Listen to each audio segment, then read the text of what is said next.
Okay, ഒരു പ്രോബ്ലമാണ്. Find the transverse deflection at the point 1 due to the application of load capital P at point 2 of the cantilever shown in the figure. ഇങ്ങനൊരു figure തന്നിട്ടുണ്ട്. ഇവിടെ ഒരു cantilever ഉണ്ട്, cantilever ബീമാണ്, length capital L, അതിൻ്റെ mid point ആണ് 1, free end point 2. Point 2ൽ capital P എന്ന് പറഞ്ഞൊരു ഫോഴ്സ് ആക്ട് ചെയ്യുന്നുണ്ട്. അപ്പോൾ ഇവിടെ നമുക്ക് കണ്ടുപിടിക്കേണ്ടത് എന്താണ്? കണ്ടുപിടിക്കാൻ ചോദിച്ചിരിക്കുന്നത് ഡിഫ്ലക്ഷൻ അറ്റ് ദ പോയിൻറ്റ് 1. അപ്പോൾ ഈ പോയിൻറ്റ് 1ലെ ഡിഫ്ലക്ഷനാണ് കണ്ടുപിടിക്കേണ്ടത്. Deflection at point 1 due to load at P. അതായത് എന്താണ് കണ്ടുപിടിക്കേണ്ടത്? ടു ഫൈൻഡ് എന്താണ് ഡെൽറ്റ 1, അതായത് 1ലെ ഡിഫ്ലക്ഷനാണ് എന്ന് പറഞ്ഞാൽ എന്താണ്? ഡെൽറ്റ 1 എന്ന് പറഞ്ഞാൽ എന്താണ്? A12 into P, A12 into P ഇതാണ് നമുക്ക് കണ്ടുപിടിക്കേണ്ടത്. അപ്പോൾ അതിനകത്ത് മെയിനായിട്ട് നമുക്ക് A12 എന്ന് പറഞ്ഞാൽ ഇൻഫ്ലുവൻസ് കോഎഫിഷ്യൻ്റ് ആണ് നമുക്ക് കണ്ടുപിടിക്കേണ്ടത്. അത് കണ്ടുപിടിച്ച് കഴിഞ്ഞാൽ നമുക്ക് അതിൻ്റെ ഫൈനൽ ആൻസർ കിട്ടും. അപ്പോൾ ഈ പ്രോബ്ലം ചെയ്യുന്നതിന് മുമ്പ് നമുക്ക് കുറച്ച് കാര്യങ്ങൾ നോക്കാം. അതായത് ഫസ്റ്റ് ഓഫ് ഓൾ ഇതേപോലൊരു ഒബ്ജക്റ്റ് ഉണ്ടായിരുന്നു. അപ്പോൾ അതിനകത്ത് ഒരു ഫോഴ്സ് ആക്ട് ചെയ്യുന്നുണ്ട്, ഫോഴ്സ് P ആക്ട് ചെയ്യുന്നുണ്ട്.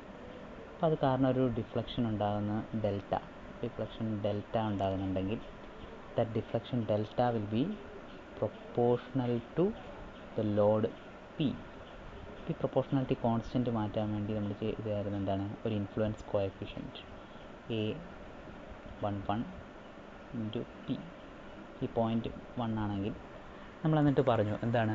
Where A11 is the influence coefficient of the deflection at 1 due to load at 1 എന്ന് നമ്മൾ പറഞ്ഞു അല്ലേ? അപ്പോൾ ഇവിടെ ഈ ഇൻഫ്ലുവൻസ് കോഎഫിഷ്യൻ്റ് എന്താണെന്ന് ചോദിച്ചു കഴിഞ്ഞാൽ നമുക്ക് വേണമെങ്കിൽ പറയാം P1 ആയിരുന്നെങ്കിൽ കിട്ടുന്ന ഡിഫ്ലക്ഷൻ. അതായത് if P equal to 1 then delta equal to A11. അതായത് യൂണിറ്റ് ലോഡ് കൊണ്ടുണ്ടാക്കുന്ന ഡിഫ്ലക്ഷൻ, അതിനെയാണ് നമ്മൾ ഇൻഫ്ലുവൻസ് കോഎഫിഷ്യൻ്റ് നമ്മൾ പറയാം. ഈ ഒരു കൺസെപ്റ്റ് വെച്ചിട്ടാണ് നമുക്ക് ഈ പ്രോബ്ലത്തിൽ ഒരു പോയിൻറ്റിൽ 2 എന്ന് പറഞ്ഞൊരു പോയിൻറ്റ്, നമ്മളൊരു 1 എന്ന് പറഞ്ഞൊരു പോയിൻ്റ് ഉണ്ടാവും. അപ്പോൾ അവിടെ ഒരു യൂണിറ്റ് ലോഡ് എന്ന് പറഞ്ഞാൽ നമ്മൾ കൺസിഡർ ചെയ്യും. പ്രോബ്ലം ചെയ്യുമ്പോൾ മനസ്സിലാവും. അപ്പോൾ ആ കേസിൽ അവിടെ യൂണിറ്റ് ലോഡ് അല്ലെങ്കിൽ F=1 എന്ന് പറഞ്ഞൊരു ലോഡ് നമ്മളവിടെ കൺസിഡർ ചെയ്യും. അതെന്തിനാണെന്ന് വെച്ച് കഴിഞ്ഞാൽ വേറെ ഒന്നുമില്ല, ആ പോയിൻറ്റിലുള്ള ഇൻഫ്ലുവൻസ് കോഎഫിഷ്യൻ്റ് കണ്ടുപിടിക്കാൻ വേണ്ടിയാണ്. A21 എന്ന് പറഞ്ഞ ഒരു ഇൻഫ്ലുവൻസ് കോഎഫിഷ്യൻ്റ് ഉണ്ട്, അത് കണ്ടുപിടിക്കാൻ വേണ്ടിയാണ് അവിടെ നമ്മളത് യൂണിറ്റ് ലോഡ് കൺസിഡർ ചെയ്യുക. ഇനി വേറൊരു കേസ് എന്ന് വെച്ച് കഴിഞ്ഞാൽ കാൻഡിലിവറിൻ്റെ കേസ്. അത് നിങ്ങൾ പണ്ട് MOSലൊക്കെ പഠിച്ചായിരിക്കും. ഇതുപോലൊരു കാൻഡിലിവർ ഉണ്ട്. Cantilever having A load at the free end F എന്ന് പറഞ്ഞൊരു ലോഡുണ്ട്. ഒരു ഡിസ്റ്റൻസ് എന്ന് പറയുന്നത് ഒരു സ്മോൾ L. അങ്ങനെയാണെങ്കിൽ ഇതിൻ്റെ ഡിഫ്ലക്ഷൻ അതേപോലെ സ്ലോപ്പിൻ്റെ റിലേഷൻ ഡിഫ്ലക്ഷൻ y എന്ന് പറഞ്ഞാൽ FL³/3EI. ഇതാണ് ഡിഫ്ലക്ഷൻ്റെ റിലേഷൻ. അതേപോലെ സ്ലോപ്പ് തീറ്റ അല്ലെങ്കിൽ dy/dx ഈക്വൽ ടു FL²/2EI. ഈ രണ്ട് റിലേഷൻ ഓർത്ത് വെക്കുക. ഇത് നമ്മൾ ഉപയോഗിക്കുന്നുണ്ടാവും. Okay, welcome back to the question. അപ്പം ഈ കേസിൽ അപ്പോൾ നമുക്ക് ഇപ്പോൾ നമ്മൾ പറഞ്ഞു ഇതാണ് നമ്മുടെ കാൻഡിലിവറിൻ്റെ കേസ്. ഇപ്പോൾ ഡിഫ്ലക്ഷൻ്റെ ഇക്വേഷൻ ഇങ്ങനെ വരിക, അതുപോലെ സ്ലോപ്പിൻ്റെ ഇക്വേഷൻ ഇങ്ങനെ ആയിരിക്കും വരിക. അപ്പോൾ നമുക്ക് ഇത് ചെയ്യാൻ വേണ്ടി 1ലുള്ള ക്വസ്റ്റ്യനിൽ പറയുന്ന പോലെ, ക്വസ്റ്റ്യനിൽ പണ്ടായിരുന്നു പറഞ്ഞ ഇതായിരുന്നു അല്ലേ, കാൻഡിലിവറിൽ നമ്മൾ കണ്ടുപിടിക്കേണ്ടത് 1ലെ deflection due to load at 2. അതിനുവേണ്ടി നമ്മൾ ചെയ്യാൻ പോകുന്നത് നമ്മളൊരു അസംഷൻ നടത്താൻ പോവുക. അതായത് നമ്മൾ ആദ്യം പിയിലെ ഡിഫ്ലക്ഷൻ കണ്ടുപിടിക്കും. ടൂവിലെ ഡിഫ്ലക്ഷൻ നമ്മൾ കണ്ടുപിടിക്കും. ടൂവിലെ ഡിഫ്ലക്ഷൻ കണ്ടുപിടിക്കുമ്പോൾ അതുവഴി നമുക്ക് അവിടുത്തെ ഇൻഫ്ലുവൻസ് കോഎഫിഷ്യൻ്റ് കിട്ടും. ഇൻഫ്ലുവൻസ് കോഎഫിഷ്യൻ്റ് A21 കിട്ടും. A21 കിട്ടും. അതെങ്ങനെയാണെന്ന് വെച്ച് കഴിഞ്ഞാൽ നമ്മൾ കൺസിഡർ ചെയ്യാണ്, അത് കിട്ടാൻ വേണ്ടി നമ്മളിവിടെ ഒരു യൂണിറ്റ് ലോഡ്, നമ്മൾ നേരത്തെ പറഞ്ഞു ഇൻഫ്ലുവൻസ് കോഎഫിഷ്യൻ്റ് ഡിഫൈൻ ചെയ്ത് തന്നെ എങ്ങനെയായിരുന്നു, പി പ്രൊപ്പോർഷണൽ ടു ഡെൽറ്റ, അല്ലെങ്കിൽ delta equal to the influence coefficient into P ആയിരുന്നു.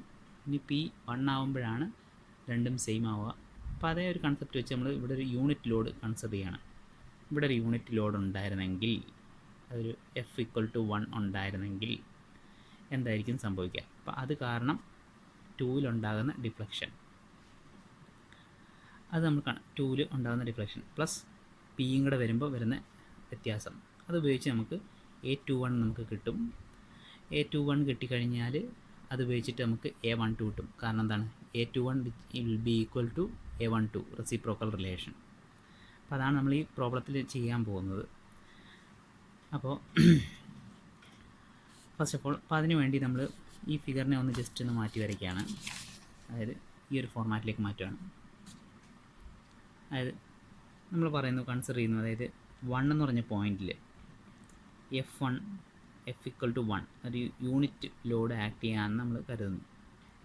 അങ്ങനെയാണെങ്കിൽ അവിടുത്തെ ഡിഫ്ലക്ഷൻ എന്ന് പറഞ്ഞാൽ എന്തായിരുന്നു, നമുക്ക് അറിയാം കാൻറ്റിലിവറിൻ്റെ റിലേഷൻ എന്തായിരുന്നു, FL³/3EI ആണ്. അപ്പോൾ ഇവിടുത്തെ കേസിൽ F എന്ന് പറഞ്ഞാൽ എന്താണ്, F= എത്രയാണ്, യൂണിറ്റ് ലോഡാണ്, 1 ആണ്. അതേപോലെ L എന്ന് പറഞ്ഞ വാല്യൂ എന്താണ്, L എന്ന് പറഞ്ഞാൽ ഹാഫ് ഓഫ് ദ ലെങ്ത് ആണ്, ടോട്ടൽ ലെങ്ത്, അതായത് L/2 ആണ്.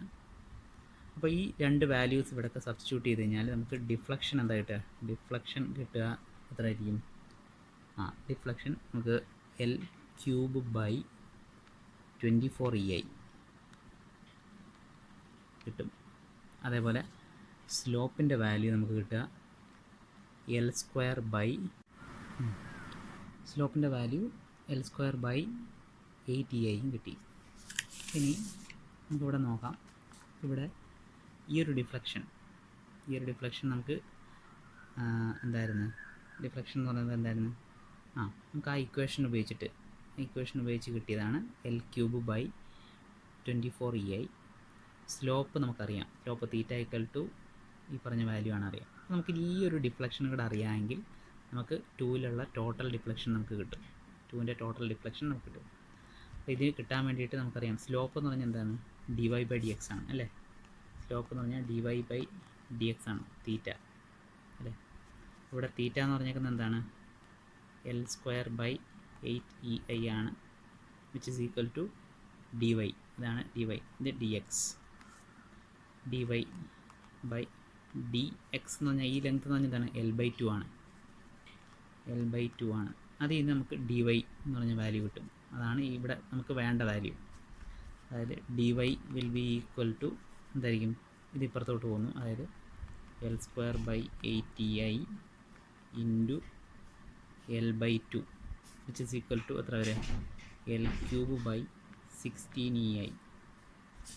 അതായത് ഇവിടുത്തെ വാല്യൂ എന്ന് പറഞ്ഞാൽ എത്ര ആയിരിക്കും വരിക, L³/16EI.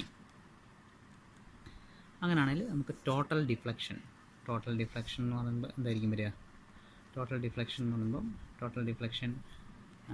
Δ2 will be equal to എന്തായിരിക്കും, L³/24EI plus L³/16EI. Hand writing ഒക്കെ മനസ്സിലാവുന്നുണ്ടായിരിക്കുന്നു പ്രതീക്ഷിക്കുന്നു. ഈക്വൽ ടു, അപ്പോൾ അതിനെ നമുക്ക് ജസ്റ്റ് ഒന്ന് സിംപ്ലിഫൈ ചെയ്യുകയാണെങ്കിൽ ഒരു 5L³/48EI ഇങ്ങനെ നമുക്ക് കിട്ടും, Δ2. ഇനി നമുക്ക് ജസ്റ്റ് നോക്കിക്കഴിഞ്ഞാൽ നമുക്കറിയാം എന്താണ് ഈ ഡിഫ്ലക്ഷൻ Δ2 എന്ന് പറഞ്ഞാൽ എന്താണ്, ശരിക്കും പറഞ്ഞാൽ Δ2 എന്ന് പറഞ്ഞാൽ എന്താണ്, എന്താണ് A21 ഇൻറ്റു പി ആണ് അല്ലേ, A21 ഇൻറ്റു പി ആണ്. ഇവിടെ ഒരു പി എന്ന് പറഞ്ഞൊരു ഫോഴ്സ് ആക്ട് ചെയ്യുകയാണെങ്കിൽ, ഇവിടെ ഒരു ഫോഴ്സ് പി വരുന്ന സമയത്ത് എന്താണ്, A21 ഇൻറ്റു പി ആണ്. അപ്പോൾ ഇവിടുത്തെ കേസിൽ നമ്മളിപ്പോൾ ആദ്യം പി ആക്ട് ചെയ്യുന്നില്ല എന്ന് നമ്മൾ പറഞ്ഞു. ഇവിടെ ഇപ്പോൾ ആക്ട് ചെയ്യുന്നത് എന്താണ്, ഫോഴ്സ് എഫ് ആണ് അല്ലേ, ഇവിടെ ഫോഴ്സ് എഫ് ആണ്. അതുകൊണ്ട് Δ2 എന്ന് പറഞ്ഞാൽ എന്താണ്, Δ2 എന്ന് പറയുമ്പം 2ലുള്ള deflection will be equal to F into എന്താണ്, A21, അതായത് ഇൻഫ്ലുവൻസ് കോഎഫിഷ്യൻ്റ് ഓഫ്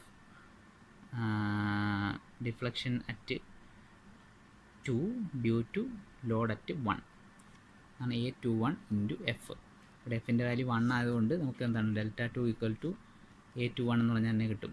അതായത് A21 എന്ന് പറഞ്ഞ വാല്യൂ ഈ സാധനം തന്നെയാണ്. അതായത് A21 will be equal to 5L³/48EI. അങ്ങനെയാണെങ്കിൽ നമുക്ക് നേരത്തെ പറഞ്ഞു നമുക്ക് കണ്ടുപിടിക്കേണ്ട ഫൈനൽ ആൻസർ എന്താണ്, ഫൈൻഡ് എന്തായിരുന്നു, Δ1 equal to A12 into P ആണ് അല്ലേ. ഇനി റെസിപ്രോക്കൽ റിലേഷൻ വെച്ചിട്ടാണെങ്കിൽ A12 എന്ന് പറഞ്ഞാൽ എന്തായിരിക്കും, A21 തന്നെയാണ്, A21 ഇൻറ്റു പി തന്നെ. ഇനി A21ൻ്റെ വാല്യൂ നമ്മളിവിടെ കണ്ടുപിടിച്ചു, എന്താണ് 5L³/48EI. അതായത് അവിടെ സബ്സ്റ്റിറ്റ്യൂട്ട് ചെയ്യുകയാണെങ്കിൽ നമുക്ക് 5L³/48EI ഇൻറ്റു പി, അതായത് ആൻസർ 5PL³/48EI ഇതായിരിക്കും അതിൻ്റെ റിലേഷൻ.